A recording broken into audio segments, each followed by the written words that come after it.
สวัสดีท่านผู้ชมเนาะวันนี้เราก็มีเครื่องติดรหัสหน้าจอเนาะสิมาล่างรหัสหน้าจอเบิ่งเนาะ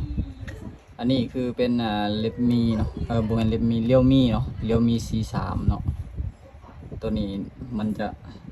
ล่างเครื่องหรือว่าวิบ Data ได้เนาะมาเบิ่งนำกันเลยเนาะนี่คือมันติดรหัสหน้าจอเนาะนี่เนาะลำดับที่ให้เราปิดเครื่องเลยเนาะปิดเครื่องให้มันสนิทเลยเนาะปิดเครื่องลงเลยนี่เนาะ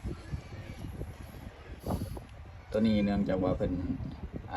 เปลี่ยนจอใหม่เนาะแล้วมันลืมรหัสหน้าจอเนาะมาเบิ่งการบีบเลยปุ่มปิดเปิดเนาะกับมอนเสียงเนาะกดพร้อมกันเนาะ1 2 3เนาะกดพร้อมกันเนาะหลังจากมันขึ้นแล้วให้ปล่อยปุ่มปิดเปิดจงไว้แต่มอนเสียงนี่เนาะนี่เนาะมันจะขึ้นการตัวนี้เนาะบอนี่มันขึ้นมาแบบนี้เนาะให้เลือกเป็นภาษาอังกฤษนี่แหละเนาะแล้วกดปุ่มปิดเปิดเลยเนาะหรือว่าจำอยู่หน้าจอก็ได้หลังจากนั้นให้มากดใส่วิบ Data ตัวนี้นี่เนาะแล้วก็ใส่รหัสตัวนี้ให้สังเกตเนาะมันจะมี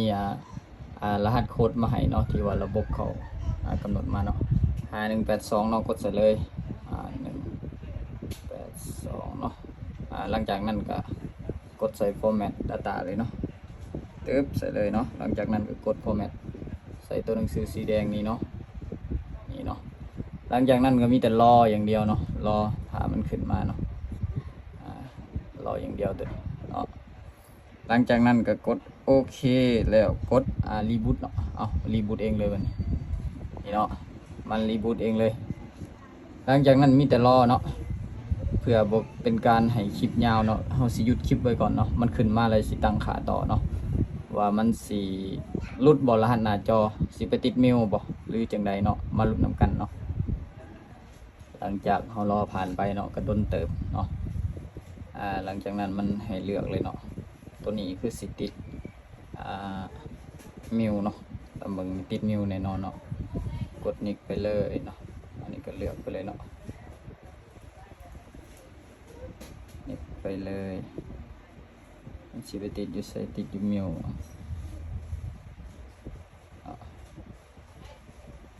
กดคำบ่ได้มันให้ใส่รหัส Wi-Fi นี่เนาะหรือว่ามีอินเทอร์เน็ตก็กดข้ามเลยเนาะ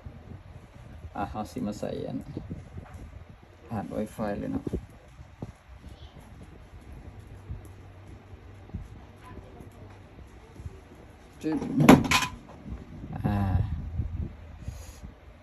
หลังจากนั้นก็รอให้มันคอนเนคก่อนเนาะกดเน็กไปเลยเน็กไปเนาะหลังจากนั้นก็มีแต่รอคือเก่าหลังจากเรารอมันก็สิขึ้นมานานนี้แล้วก็กดดนเลยเนาะคือว่าบก๊อปปี้เนาะประมาณนี้หลังจากนั้นก็มีแต่รออีกเนาะมันยังมาให้ใส่รหัสหน้าจออยู่เนาะ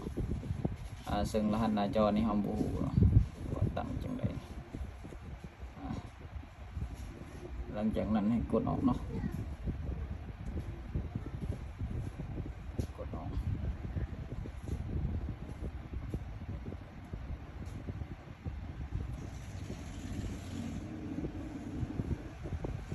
มันติดเมลเนาะบ้านนี้เนาะก็คือมันทำหาเมลเก่าเนาะซึ่งเราบ่มีเมลเก่ากดย้อนกลับคืนเนาะกลับคืนเรื่อยๆเนาะกลับคืนเนาะ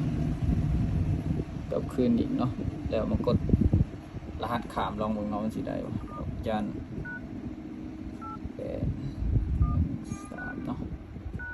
มันสิขามบ่ตัวนี้เนาะมาลุ้นนำกันขามบ่นิ่งอิงติ่งบ่ได้เนาะ8 1 2บ่ได้